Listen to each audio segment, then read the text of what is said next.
Almanaku. On this day. Ngjarjet më të rëndësishme ndër vite. Në Top Albania Radio. Në vitin 1861 në Rusi hiqet bujkrobëria e tokës. Bujkrobërit gjatë periudhës feudale ishin persona të cilët punonin tokën, që ishin pronë e bejlerëve, agallarëve, çiftligarëve dhe feudalëve.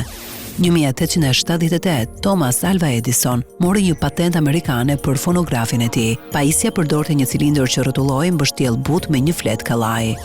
1912, Gjykata e Lartë e Shteteve të Bashkuara vendosi se ndërmarrja e nismave legjislative dhe referendumi ishin kushtetuese. 1913, Pedro Lascurain bëhet presidenti i Meksikës për 45 minuta. Ky është rekordi më i shkurtër deri më sot i një personi si president i një vendi. Lascuraini do të rrëzohej pikërisht atë natë nga një grush shteti.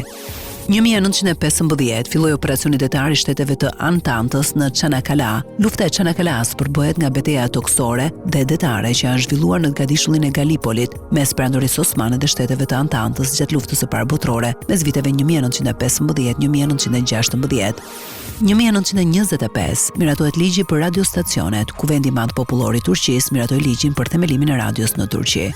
1945, gjatë luftës së dytë botërore fillon betejë e Iwo Jimas. Rreth 30.000 marinca të Shteteve të Bashkuara zbarkohen në ishullin Iwo Jima, i cili deri në atë çast kontrollohej nga japonezët. Forcat amerikane humbën në këtë betejë afro 30.000 trupa, ndërsa ato japoneze 20.000. 1954, Byroja Politike e Bashkimit Sovjetik urdhëron transferimin e Gadishullit të Krimes nga SFSR e Rusisë në SSR të Ukrainës, por ky dekret do të shfuqizohej 60 vjet më vonë në 2014.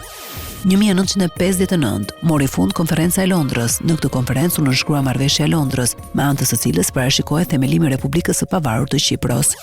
1960 Kina lëshon me sukses T-7, raketën e saj të parë zhurmuese. 24 raketa T-7 u lëshuan midis viteve 1960 dhe 1965, dhe ajo u tërhoq pas një lëshimi përfundimtar në 1969. T-7 ishte krijuar për të mbartur një ngarkesë prej 25 kg në një lartësi prej 60 kilometra.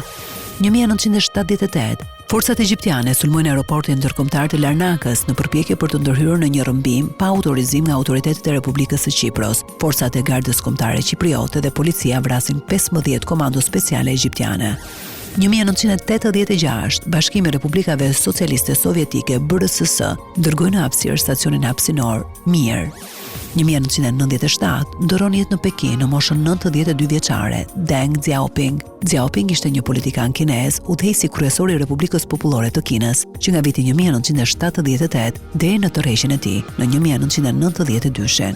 2002, sonda hapësinore e Marsit Odyssey e NASA-s fillon të hartojë sipërfaqen e Marsit, duke përdorur sistemin e tij të imazhit të emetimit termik. 2008, lideri i Kubës Fidel Castro njoftoi largimin e tij nga detyra e presidentit. 2008, Australia dhe Senegali njohon Kosovën si shtet të pavarur. 2020, Ministria e Shëndetësisë dhe Mbrojtjes Sociale e Shqipërisë raporton 75.192 të infektuar nga COVID-19 në glob. Shqipëria teston 6 të dyshuar, të cilët rezultojnë negativ.